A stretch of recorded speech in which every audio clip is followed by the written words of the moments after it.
की बात ये है कि 63 में जब मैंने नावल पहली बार लिखा था, उस वक्त मिस्ट्री स्टोरीज बहुत छपती थी और बहुत कम पैसों में छपती थी। इस वजह से उनकी पॉपुलैरिटी बहुत ज़्यादा थी।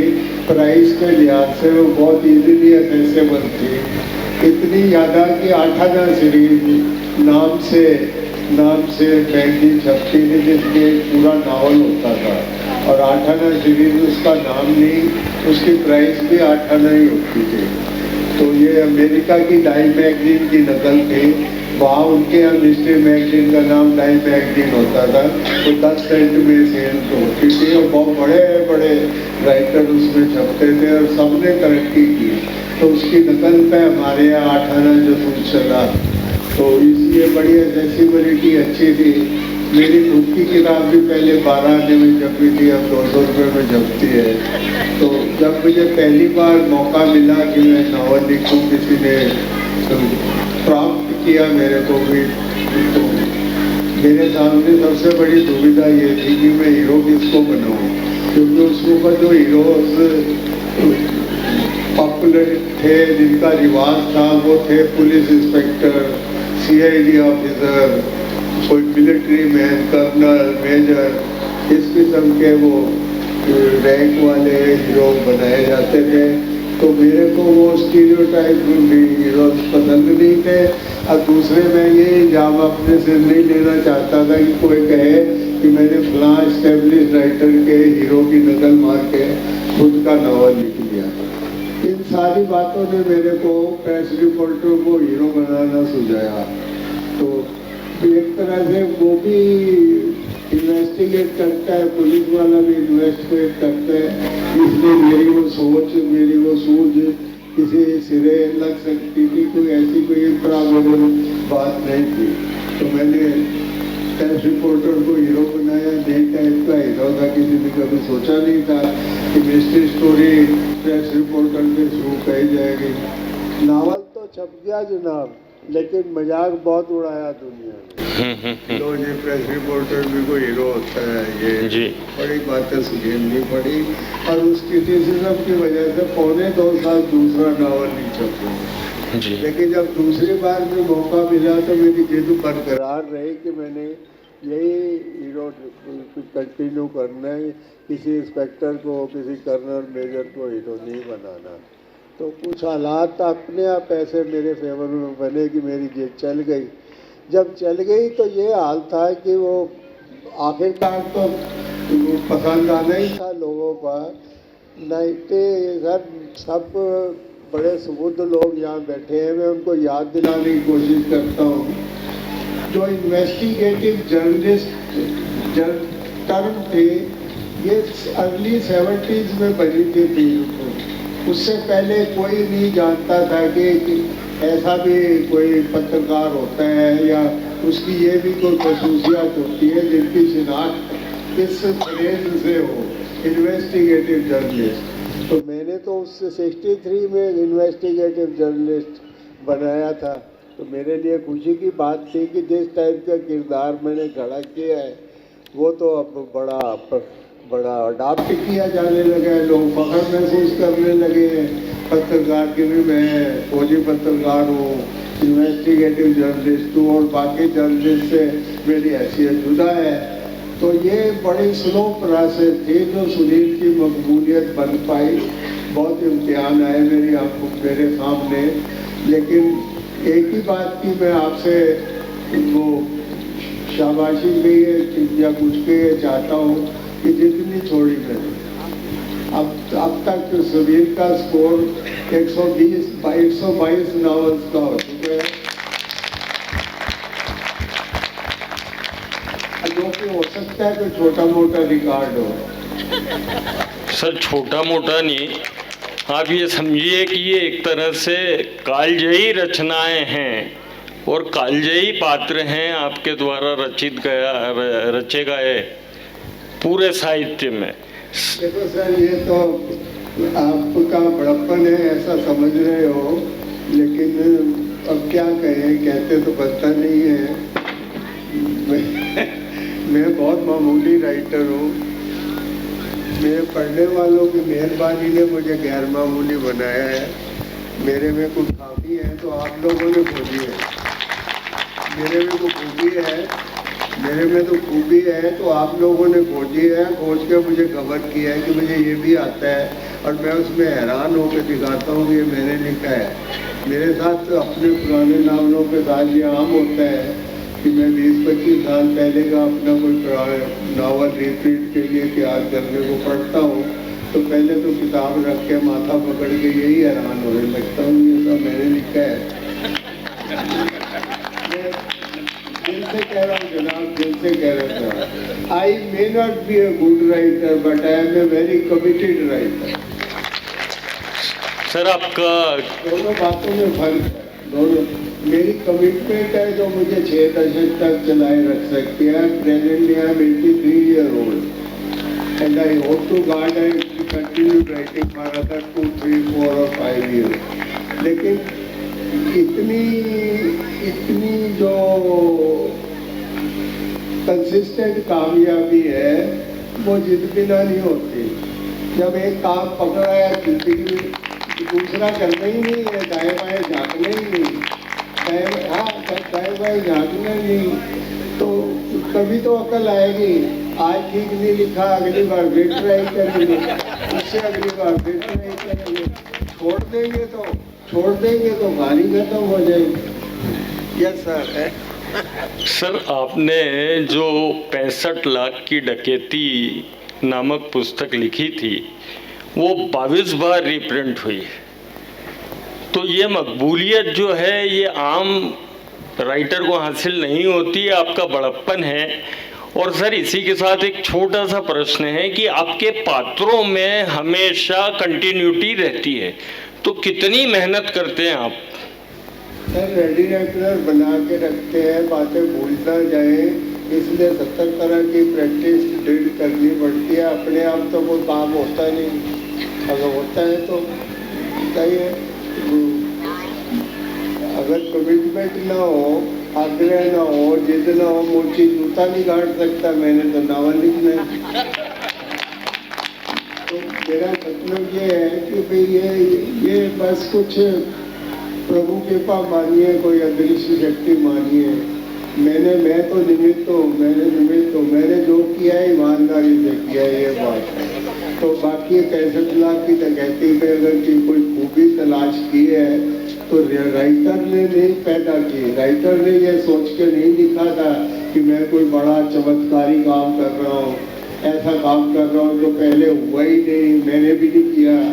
नथिंग डूइंग, एक रूटीन थी मेरी कि चलो नावल जल्दी छपते थे, 2 महीने 3 महीने में नावल छप जाता था। इस बार मैंने ये लिखना है, इस बार मैंने ये लिखना है, तो विमल की बारी आ गई, मैंने विमल लिख लिया। लेकिन जो फिनोमिनल सक्सेस उस नावल की बनी है आज की तारीख में मेरे किसी नावल के साथ ऐसा नहीं हुआ। बहुत नावल कितने लिखे हैं भाई, मेरे को भूल जाते हैं 300 से ऊपर लिखे, 300। हाँ चलो जो भी है, लेकिन मैं जो मेरा एफएसी में जो 200 से ज़्यादा 300 से ऊपर का स्कोर है, लेकिन मेरा जो एफएसी है वो इस बात पर है कि ये 23 बार नावल छपा है, 23 एडिशन, और अभी 24वीं बार फिर छप जी। तो अगर कोई खूबी तलाश की है तो पढ़ने वालों ने की है ना। अगर उसमें मैंने पैदा किए हैं तो यकीन जानिए लिखते वक्त मैं उससे बेखबर। सर ऐसे ही आपका एक पात्र है सुधीर। युवाओं में अक्सर मेरे स्टूडेंट हैं, मैं कॉलेज में प्रोफेसर भी हूँ, तो कुछ जो बच्चे पढ़ते हैं पुस्तकें, उसमें सबसे ज़्यादा जो फेमस आपका पात्र है इन दिनों वो सुधीर है। तो आप युवा सोच के बारे में कुछ? देखो, सबसे फेमस तो वो नहीं है, लेकिन सबसे प्रिविलेज, एक्सक्यूज मी, मेरा मुंह सूखता है, मैं बोल नहीं पाऊंगा अगर पानी नहीं पीऊंगा तो। हो गया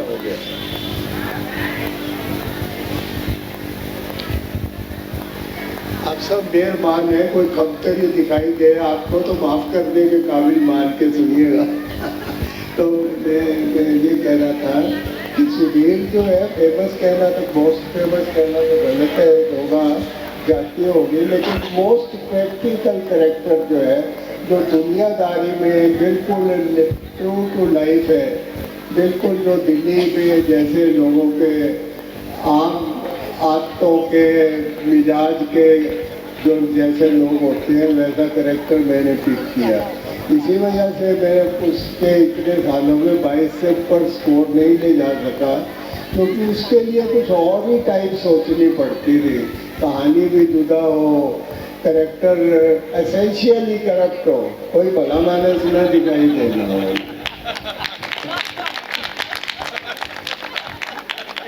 सुनील के साथ ये नहीं है, सुनील सीरीज में सब भले मानस है, उसके तो विलेन भी gentleman, सुआव, well mannered, well behaved. लेकिन सुधीर सीरीज में ऐसी कोई पाबंदी नहीं है, कुछ भी लिखो जो दिखाई दे, जो किस टाइप का क्राइम दिखाई दे, जिस टाइप की करप्ट प्रैक्टिस, आप कुछ भी सोच सकते हैं बियॉन्ड योर वाइडेस्ट इमेजिनेशन, वो सब उसमें शामिल है।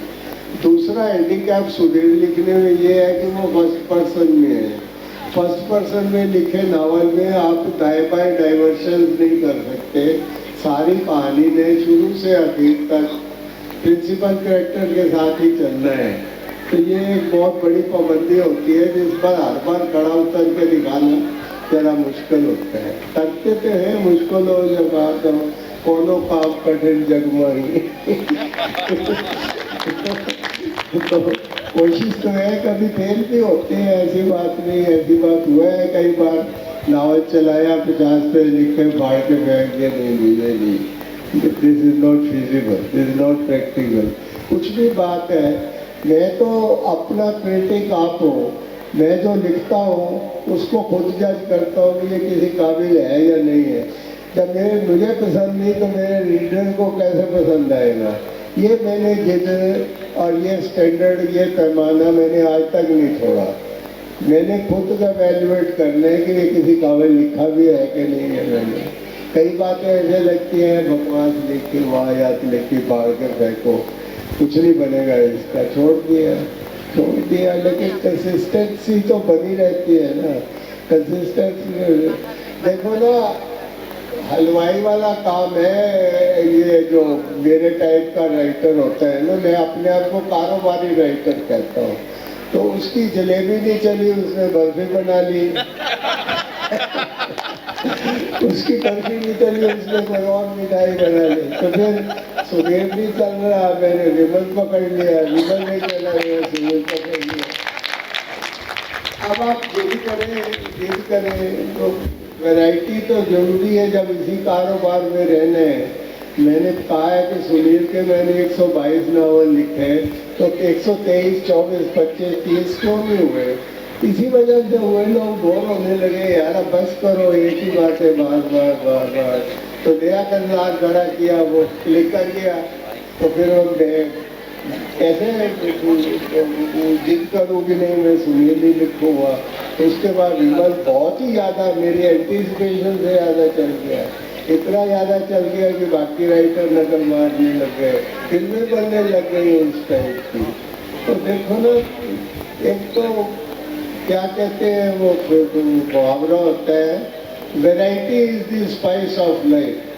तो फिर वैरायटी राइटिंग में हो तो कोई हर क्या है, एक ही जैसा क्या है, एक ही जैसा क्या है।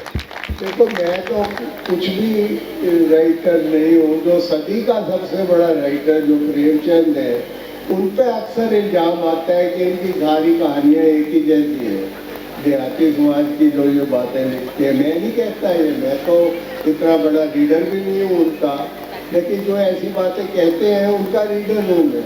वो नुक्स निकालते हैं, कहते हैं सारा कुछ एक ही टाइप का चल रहा है, जैसी कहानी अभी सुबह पढ़ेगी वैसी शाम को दोबारा पढ़ रहे। लेकिन नथिंग सक्सीड्स लाइक सक्सेस। जो कामयाब है उसमें आप खामी नहीं निकाल सकते, वो सबका मुँह कामयाबी बंद करा देंगे। यही बात प्रेमचंद जी में थे, उनकी किस्मत में यश लिखा है।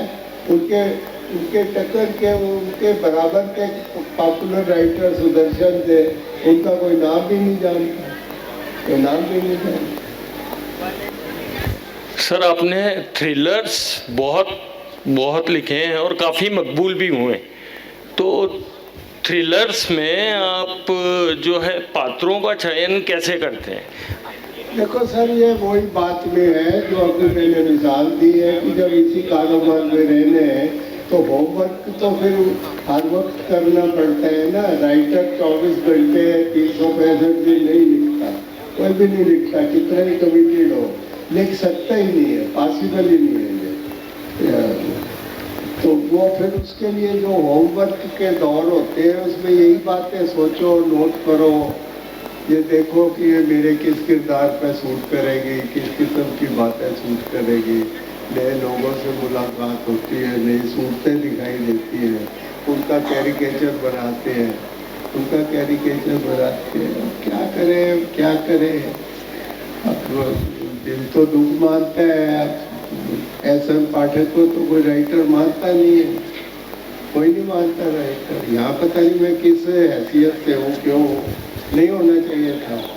जनरल अंडरस्टैंडिंग है, जनरल अंडरस्टैंडिंग।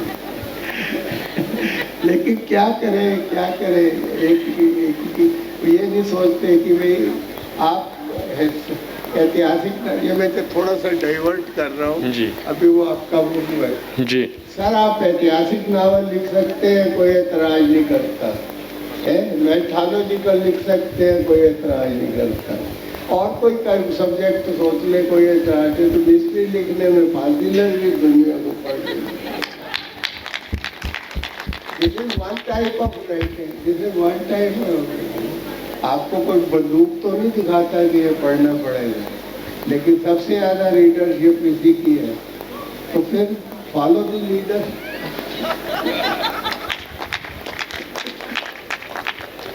मैं थोड़ा सा एग्रेगेशन शायद आपको लगे, लेकिन मेरा मन भी इस बात में दुख मानता है। सारी उम्र मेहनत की, सारी उम्र कमल की कलम की थी। मैं टाइप नहीं करता, हाथ से लिखता हूँ।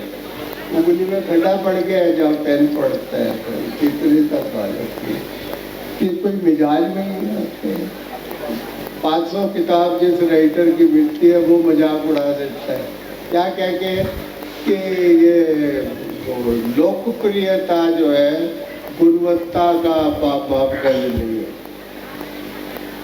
आपने सुना, वो कहते हैं पॉपुलैरिटी जो है वो क्वालिटी की गवाही नहीं देती, ठीक कहते हैं। तो अगर पॉपुलैरिटी मापदंड नहीं है गुणवत्ता का, तो पॉपुलर कैसे हो गया ये आदमी जिसका नाम है सब पाठक है? आप जवाब दीजिए। आप कहते हैं जी ये कुछ नहीं है, पॉपुलैरिटी से कुछ नहीं होता है। मेरे बगल में बैठ के मिसाल दे, एक राइटर की 1,00,000 किताब मेरी लिखती है, उनकी 1000 छपती है, मेरी 1,00,000 छपती है। वो कहते हैं 1,00,000 पढ़ने वाले को कुछ नहीं मिला पढ़ के, लेकिन ये नहीं बताते कि 1000 पढ़ने वाले से क्या मिला। मतलब it is easy to condemn a person than to appreciate one. यही मतलब वो है ना, कंडेमेशन इज इजी, एप्रिसिएशन में फांसी लगती है कि हेठी होती है उसकी, ये कहते हैं। मैं साहित्यिक राइटरों के खिलाफ नहीं हूँ, मैं खुद पढ़ता हूँ, दिल से पढ़ता हूँ, चाव से पढ़ता हूँ, लेकिन उनकी एक कल्चर बन गई है, उसका नाम सर लिसन एवरीबॉडी, उस कल्चर का नाम है you scratch my back I scratch your back. इतने ही लोग वाकिफ है उनकी लिखत से, इतने ही लोग वाकिफ है। बस आपकी किताब छपी, मैंने तारीफ कर दी, मेरी छपेगी तो आप कर देना है। You scratch my back I scratch your back, दोनों का काम हो गया। हाथ के आया कुछ भी नहीं।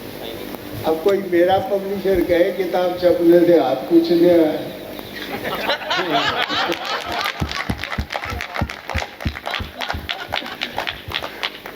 सर फीमेल उसके लिए कह रहे थे, वो थ्रिलर्स के लिए। Yes yes yes. थ्रिलर का भी ओवरफ्लो होता है राइटर का, जो सीरीज में जो बातें खप नहीं पाती वो उनको रिजेक्ट नहीं कर देता, वो उसको बैठा है उसके बाद ऐसी बातों का वो फिर कोई इस्तेमाल निकाल लेता है।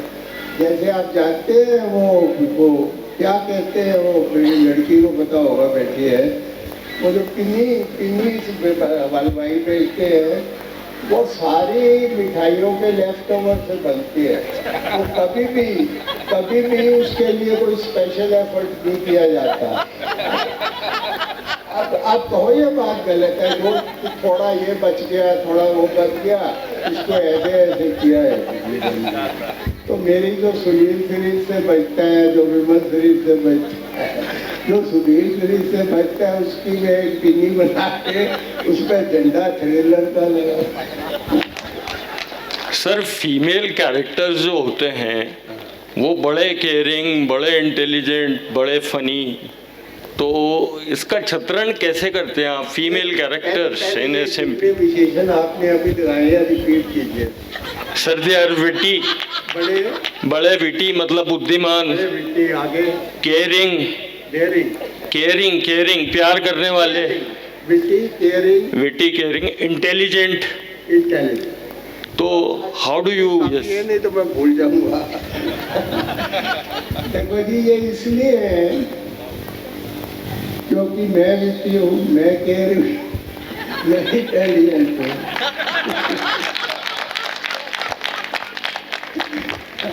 अब क्या मैं खुश फहम होने में तो इतना हाथ नहीं होता। लोग कहते हैं बच्चे को खुश फहम नहीं होना चाहिए। क्यों नहीं होना चाहिए? अगर खुश फहमी की कोई वजह है, तो क्यों नहीं होना चाहिए? खुश फहम होना चाहिए, हाँ होना चाहिए। तो ये जो सारे गुण कहते हैं, मैं कहीं इससे भी ज्यादा जो आपकी निगाह में विशेषण है, I incorporate all. That's great, sir.